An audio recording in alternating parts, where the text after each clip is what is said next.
In general, embedded systems and especially industrial controls are targets for the bad guys. Sometimes, folks who build industrial controls say they don't have a problem with security because the bad guys are after credit card numbers and industrial controls don't deal with credit card data. Unfortunately, as we've seen, the bad guys might be after causing physical damage, and so they're motivated to attack industrial control systems. The question is, how would they know what to attack, and how bad is the problem? There's a search engine called Shodan that keeps continually updated maps of all the industrial control systems it can find on the internet. As you can see from this map, it finds a lot of them, especially in the eastern US and northern Europe.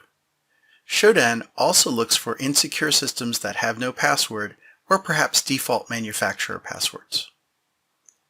For example, in 2013, a researcher reported that Shodan found a traffic light control system. If you got the IP address from Shodan, you were in. No login, no password. Have fun and play with the city's traffic lights. Make sure to obey the caution on the screen saying, "Death may occur." As another example, Shodan found a hydroelectric plant in France. There's a big red button that lets you shut down the turbine. Again, no password and no login required. These are just a few examples, and even today, a search on Shodan turns up numerous insecure embedded systems.